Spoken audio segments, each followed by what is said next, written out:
किया तो शिया और सुन्नी कहते थे जी तो कन्वर्टेड है, हमारा लीडर नहीं है। फिर उनसे दूसरी बात पूछो तो वो कहते थे ये तो सुअर का मांस खाता है, हमारे यहां तो वर्जित है। फिर उसको पूछो तीसरी बात तो ये तो शराब पीता है, हम मुसलमान तो शराब नहीं पीते। और सबसे बड़ा ऑब्जेक्शन था, जिन्ना का परिवार ब्याज पर पैसे दिया करता था, ये उनका मुख्य बिजनेस था। आप जानते हैं कि मुसलमान ब्याज पर पैसा लेना देना पसंद नहीं करते, तो वो कहते थे ये मुसलमान कहां से है। तो हिंदुस्तान का शिया और सुन्नी समाज जिन्ना को लीडर कभी मानता नहीं था, लेकिन अंग्रेज जबरदस्ती उसको मुसलमानों का नेता है ऐसा करके पैम्परिंग किया करते थे। धीरे धीरे उसकी बार्गेनिंग पावर उन्होंने बढ़ाना शुरू किया और कांग्रेस में उसको पहले भर्ती करा दिया। कांग्रेस के अंदर आके उसने ये कहना शुरू किया कि एक ना एक दिन भारत आजाद होगा तो अलग अलग हमको संप्रदायों के आधार पर मत विभाजन करवाना है। तो कांग्रेस के कई नेता कहा करते थे कि नहीं ये कोई काम नहीं है, ये कोई इशू नहीं है। धीरे धीरे जिन्ना ने देख लिया कि कांग्रेस उसकी इस बात से सहमत नहीं है, अंग्रेज उसको बराबर इसी के लिए पैम्परिंग करते रहे। एक दिन जिन्ना ने कहा कि कांग्रेस में मेरा दम घुटता है, मुझे ये पार्टी छोड़नी है, वो अलग आ गया। उसी समय अंग्रेजों ने क्या किया कि पुरानी बनाई हुई एक छोटी सी संस्था थी जिसका नाम था मुस्लिम लीग, जिसका अंग्रेजों ने कभी रजिस्ट्रेशन किया था सोसाइटीज ऑफ रजिस्ट्रेशन एक्ट के आधार पर 1905-6 में, उस संस्था का जिन्ना को प्रेसिडेंट बना दिया। उस संस्था में मेंबर कितने थे? 5, उसमें से एक जिन्ना, 4 में एक टाइपिस्ट जो संस्था का काम टाइप करता रहता था, एक झाड़ू लगाने वाला, ऐसे करके 5 मेंबर थे, छठा कोई मेंबर नहीं था।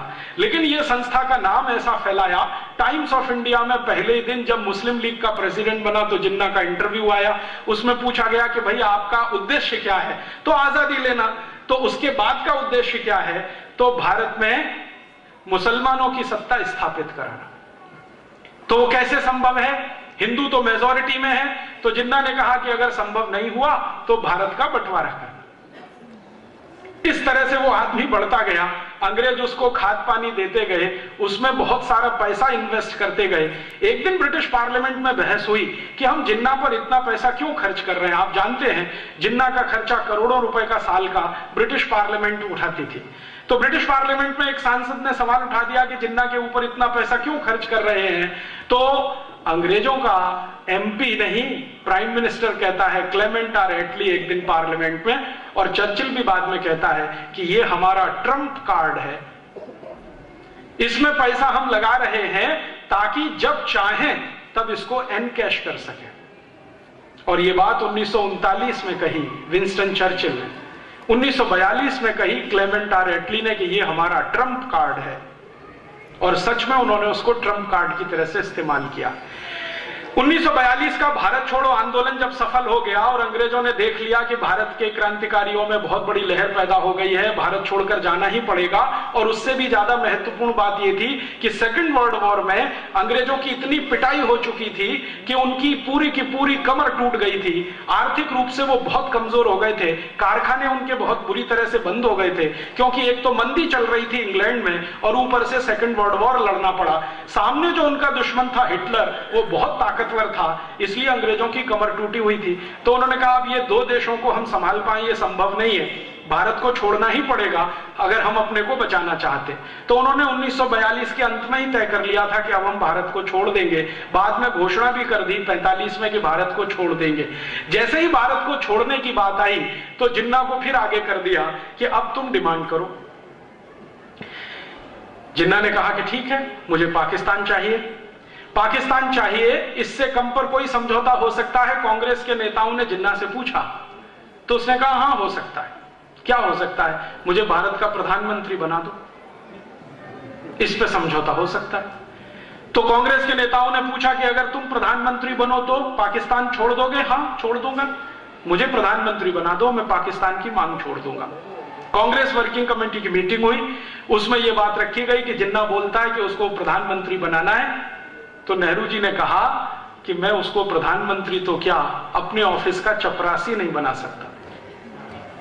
तो कांग्रेस वर्किंग कमेटी के नेताओं ने कहा कि आप उसके साथ इतनी घृणा क्यों है?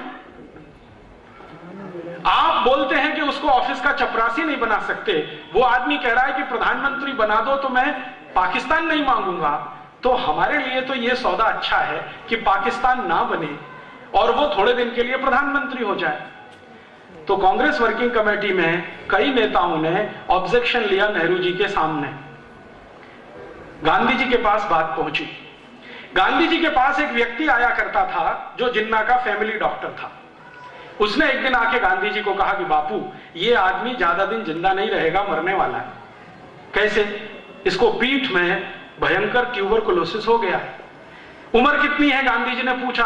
तो उसने कहा मेडिकल साइंस के जितने फैक्ट्स एंड फिगर हैं उसका हिसाब जोड़ू तो ये 8 महीने से ज्यादा जिंदा नहीं रहेगा।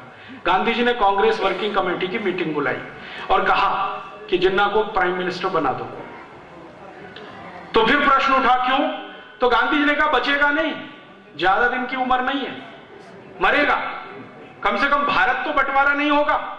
और गांधी जी को इसमें इंटरेस्ट क्या था? आप जानते हैं गांधी जी ने एक स्टेटमेंट कर दिया था पब्लिकली कि पाकिस्तान बनेगा तो मेरी लाश पर बनेगा। तो गांधी जी ने कहा कि मेरी तो ये कमिटमेंट है कि मैं पाकिस्तान नहीं बनने दूं। तो कांग्रेस वर्किंग कमेटी के सामने गांधी जी समझा रहे हैं कि 8 महीने में मर जाएगा, ट्यूबरकुलोसिस हो गया है, पीठ का ट्यूबरकुलोसिस है, बन जाने दो। तो नेहरू ने कहा मैं तो तुम डिप्टी प्राइम मिनिस्टर बन जाओ। तो फिर बाकी नेता खड़े हो गए, मैं। तो गांधी जी ने कहा कोई फाइनेंस मिनिस्टर हो जाओ, कोई कुछ हो जाओ, कोई कुछ हो जाओ, प्राइम मिनिस्टर इसको हो जाने दो। तब नेहरू ने फिर कहा गांधी जी से, और वो आप सुनिए, और वो रिकॉर्ड की बात है, कोई साधारण बात नहीं है, फिर आपको समझ में आएगा कि भारत के बंटवारे का जिम्मेदार कौन है। नेहरू जी ने कहा कि बापू, अगर जिन्ना प्रधानमंत्री बनेगा तो मैं कांग्रेस को तोड़ दूंगा, और मैं कांग्रेस को तोड़कर अपना अलग गुट बनाऊंगा और अंग्रेजों के सामने सत्ता के दावे का क्लेम करूंगा।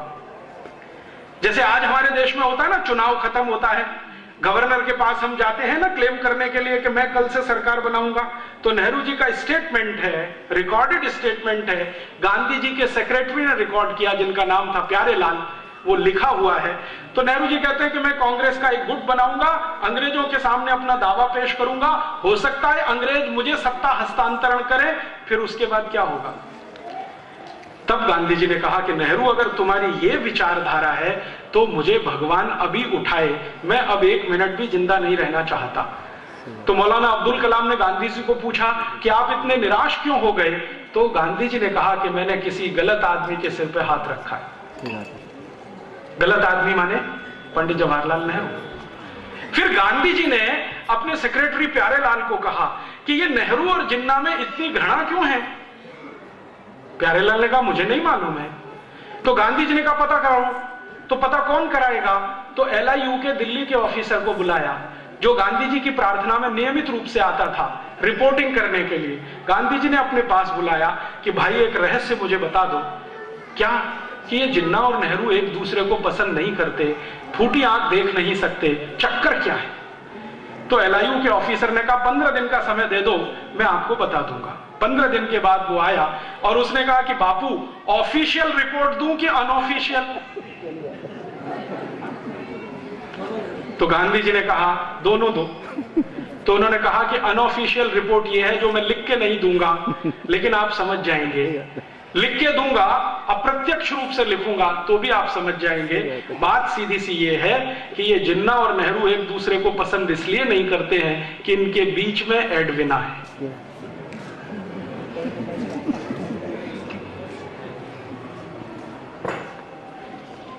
अब आप इसमें से अगर निष्कर्ष निकालना चाहें तो भारत का बंटवारा एक स्त्री के कारण हुआ, एक औरत के कारण हुआ, और वो थी एडविना। नेहरू भी उससे लगा हुआ, जिन्ना भी लगा हुआ, और एडविना इतनी चालाक, दोनों को हैंडल करती थी, दोनों को हैंडल करती। और इन दोनों को तैयार किया उसने, नेहरू को और जिन्ना को, दोनों को। आपको एक घटना सुनाता हूं जो आर्काइव्स के रिकॉर्ड में दर्ज है। किसी दिन ये रिकॉर्ड्स खुलेंगे तो देश में विस्फोट होगा। 3 जुलाई 1947 को एडविना और उसका पति, तथाकथित पति, सो कॉल्ड माउंटबेटन, क्योंकि माउंटबेटन एडविना के साथ कभी बेडरूम में सोया नहीं जितने दिन वो भारत में रहा। सही बात है। तो कौन सोता था? आप सब जानते हैं। माउंटबेटन तथाकथित पति एडविना का 3 जुलाई 1947 को अपनी पत्नी को बुलाता है और कहता है कि मैं जा रहा हूं शिमला। क्यों जा रहे हैं? अंग्रेजों के यहां से चिट्ठी आ गई है पार्लियामेंट से कि जल्दी से भारत का बंटवारा करने के लिए तैयारी करो, दोनों देशों को अलग अलग करना है। चिट्ठी आ गई है, मुझे इस पे कुछ काम करना है। तो एडविना ने पूछा काम क्या करना है? तो उनका मैं जा रहा हूं शिमला, तुम दोनों को लेके मेरे पीछे आओ। दोनों माने नेहरू और जिन्ना, इसको लेके आओ। तो एक ही दिन लाना है? नहीं नहीं, अलग अलग दिन लाना है। तो पहले पहुंच गया माउंटबेटन, पीछे से एक दिन लेके गई वो नेहरू को शाम को ही इशारे इशारे में कहा गया कि आपको बंटवारे के पेपर्स पर हस्ताक्षर करने हैं। नेहरू ने कहा कि मैं नहीं कर सकता। क्यों नहीं कर सकते? तो कांग्रेस वर्किंग कमेटी में मुझे पूछना पड़ेगा। तो कांग्रेस वर्किंग कमेटी में बाद में कहना, पहले हस्ताक्षर कर दो। तो नेहरू ने कहा नहीं। और ये सब थोड़ी देर चला वार्तालाप। थोड़ी देर के बाद एडविना ने आर्म ट्विस्टिंग किया, और वो आर्म ट्विस्टिंग ये था कि मिस्टर नेहरू, अगर आप अभी साइन नहीं करते हैं तो मुझे कुछ फोटोग्राफ्स भारत की प्रेस में रिलीज करने पड़ेंगे। सही बात है। और वो फोटोग्राफ्स क्या थे? एडविना के साथ शराब पीते हुए, एडविना के साथ डांस करते हुए, एडविना के साथ पता नहीं क्या क्या करते हुए। एडविना इतनी चालाक महिला थी कि अंतरंग क्षणों को उसने फोटोग्राफी से उतरवा के रखा हुआ था, कभी भी इस्तेमाल करने के लिए। नेहरू जी परेशान हो गए कि अगर ये फोटोग्राफ्स रिलीज हो गए तो क्या होगा। इमीडिएट वो तैयार हुए और 3 जुलाई को सवेरे 2:30 बजे उन्होंने सिग्नेचर कर दिए। दिल्ली भागकर आए, कांग्रेस वर्किंग कमेटी की मीटिंग बुलाई और कहा कि मैंने तो भारत का बंटवारा स्वीकार कर लिया। तो कांग्रेस वाले परेशान हो गए कि आपने बिना हमसे पूछे। तो उन्होंने कहा हाँ, परिस्थिति कुछ ऐसी थी कि मैंने वो बंटवारा स्वीकार कर लिया। क्या परिस्थिति थी? तो सच नहीं बताया कि वो जिन्ना अड़ा हुआ था और भारत के साथ बार्गेनिंग करने की कोशिश कर रहा था। इतना एरिया मुझे पाकिस्तान में दो, ये सब बातें बता के वर्किंग कमेटी को कन्विंस किया। तो वर्किंग कमेटी ने कहा कि गांधी जी को बताया? तो उन्होंने कहा गांधी जी को बताने की जरूरत नहीं है। क्यों जरूरत नहीं है? तो नेहरू जी का सेंटेंस सुनिए, ये बुढ़ा खूसट, इसका दिमाग खराब हो गया है, इसको बताने से क्या फायदा। लेकिन बात तो पहुंची गई गांधी जी तक। गांधी जी ने फिर वर्किंग कमेटी की मीटिंग बुलाई और इस वर्किंग कमेटी की मीटिंग में आखिरी बार उन्होंने कहा कि देखो, नेहरू ने हस्ताक्षर तो कर दिए हैं, लेकिन मैं भारत के नागरिकों की तरफ से इसको मान्यता अगर ना दूं तो अंग्रेजों की सरकार परेशान हो जाएगी। लेकिन तुम सब तय कर लो कि नेहरू को रखना है या बाहर करना है। तो वर्किंग कमेटी में फूट पड़ गई। कुछ लोगों ने समर्थन कर दिया, कुछ लोगों ने विरोध कर दिया। सरदार पटेल उस समय खामोश हो गए, मौन हो गए, उन्होंने अपना ओपिनियन नहीं बताया। तो कई लोगों ने उसका अपना अपना अलग अर्थ लगाया। फिर गांधी जी ने कहा कि फिर ठीक है, तुमको जो करना है वो करो, मेरे पास आज से आना बंद कर दो। वो आखिरी दिन था। उसके बाद गांधी जी ने कांग्रेस वर्किंग कमेटी की मीटिंग में जाना और उनको अपने पास बुलाना बंद कर दिया। और उसके 10-12 दिन के अंदर 3 जुलाई से लेकर 17 जुलाई 1947 के बीच में इन्होंने बहुत सारे वो काम कर दिए कि बंटवारे में कौन सा हिस्सा पाकिस्तान जाएगा, कौन सा भारत रहेगा, आर्मी का बंटवारा कैसे होगा, लोगों का बंटवारा कैसे होगा, पैसे का बंटवारा कैसे होगा, वो सब फॉर्मूले तय कर लिए। अंग्रेजों ने एक अधिकारी भेज दिया, उस अधिकारी ने बाउंड्री लाइन तय कर लिया और उसके बाद सब कुछ तय होकर 14 अगस्त रात 12 बजे उन्होंने भारत को तथाकथित आजाद कर दिया, 2 टुकड़े करके, भारत और पाकिस्तान। मैं आपसे बहुत विनम्रता पूर्वक कहने आया वो ये कि भारत और पाकिस्तान का बंटवारा कोई वैचारिक आंदोलन का परिणाम नहीं था। भारत और पाकिस्तान का बंटवारा कोई बहुत बड़े युद्ध क्रांति का परिणाम नहीं था। भारत और पाकिस्तान का बंटवारा 2 नेताओं के चरित्र से उतर जाने का दुष्परिणाम था।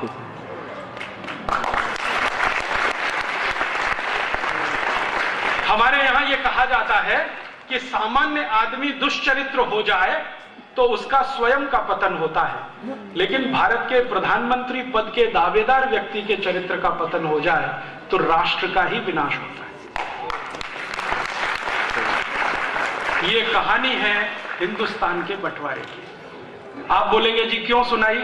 इसलिए सुनाई कि एक तरफ सरदार भगत सिंह जैसे 6,32,000 क्रांतिकारी जो भारत को आजाद होकर एक नया राष्ट्र बनाने का सपना देख रहे थे, और एक तरफ जिन्ना और नेहरू जैसे लोग जो अपने चरित्र में नीचे गिरकर देश की सत्ता का सौदा कर रहे थे। आप बोलेंगे जी हमें तो पहली बार ये सब सुनने को मिला है। ये पहली बार आपको सुनने को इसलिए मिला है कि कोई इसको कहने की हिम्मत नहीं करता है। इस देश में बहुत सारे इतिहासकार हैं जो नेहरू जी के बारे में सब जानते हैं, लेकिन पब्लिक में जाकर बोलना ताकत नहीं है। नेहरू जी एक दिन में 60 सिगरेट पीते थे, चेन स्मोकर थे। एक सिगरेट छूटे तो दूसरी चालू, दूसरी छूटे तो तीसरी चालू। जिन्ना एक दिन में 72 सिगरेट पीता था। दोनों एक ही ब्रांड की शराब पीते थे। पेरिस में, फ्रांस में एक शराब बनती है जिसका नाम है कॉन्यैक। उस जमाने में उसकी एक बोतल 16,000 रुपए की आती थी, और उस जमाने का 1 रुपया आज के 300 रुपए के बराबर है। तो दोनों की शराबें पेरिस से आती थी। कपड़े धुलने के लिए पेरिस जाया करते थे। सिगरेट पीना, शराब पीना और मांस का खाना खाना। जिन्ना सुअर का मांस खा लेता था, नेहरू जी गाय का भी मांस खा लेते थे।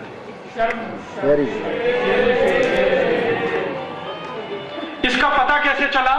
जैसे ही देश के बंटवारे हुए तो बंटवारे के तुरंत बाद कांग्रेस के कुछ नेताओं ने नेहरू जी के सामने एक प्रस्ताव लाया कि नेहरू जी, आपने लाहौर में एक भाषण दिया था और बोला था कि मैं कभी भारत का प्रधानमंत्री बन गया या मेरे हाथ में देश की बागडोर आई तो गाय की हत्या बंद करने वाला कानून 1 मिनट में बनाऊंगा। अब देश के आप प्रधानमंत्री बन गए हैं, गो हत्या बंद करने का कानून तो बना दो। तो नेहरू जी का बहुत मुस्कुराते हुए उत्तर था कि वो पहले की बात थी, अभी की थोड़ी। तो उसने पूछा क्यों, क्या तकलीफ है आपको? गोरक्षा का कानून बन जाना चाहिए इस देश में, क्या तकलीफ है आपको? तो नेहरू जी ने कहा मेरे लंच का क्या होगा? और नेहरू जी का सेक्रेटरी जिसका नाम था जॉन मथाई, वो लिख कर गया है कि नेहरू जी के लंच में बीफ चलता था। बीफ का मतलब होता है गाय का मांस। वो खुद गाय का मांस खाते थे और अपने को कश्मीरी पंडित कहा करते थे। नेहरू जी की इन 2 छोटी सी दुष्चरित्रताओं ने पूरे देश में सत्यानाश कर दिया। क्या सत्यानाश हुआ? अंग्रेजों को पता था कि ये आदमी ऐसा है जिसको हम चाहें तो घुमा सकते हैं। क्यों? जिसको चरित्र में कमजोरी आ जाती है, जो लंगोट से पक्का नहीं होता है, उसको चाहे वो घुमा सकता है।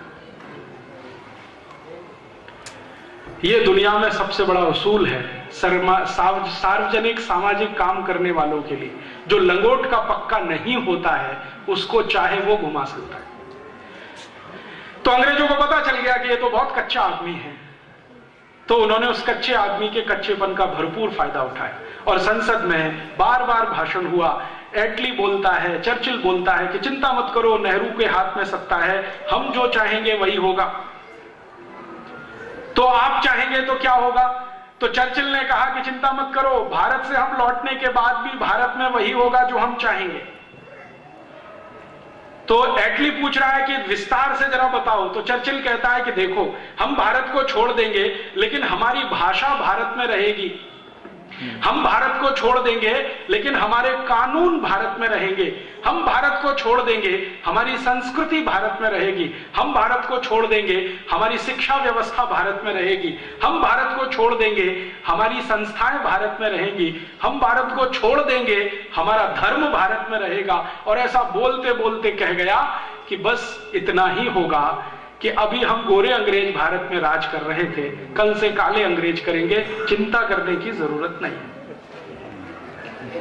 और आप जानते हैं, आजादी मिलने के बाद नेहरू जी का जो पहला भाषण हुआ भारत की संसद में, वो संसद के अंदर रिकॉर्डेड है। 3.5 घंटे का स्पीच है जिसमें नेहरू जी कह रहे हैं कि भारत की आजादी के बाद हमें भारत चलाना है तो इन्हीं अंग्रेजों की मदद लेनी पड़ेगी जिन्होंने अब तक भारत चलाया है। इसलिए मैं संसद में ये अनाउंस करता हूं कि अंग्रेजों की बनाई गई प्रशासनिक व्यवस्था जैसी की तैसी ही चलेगी।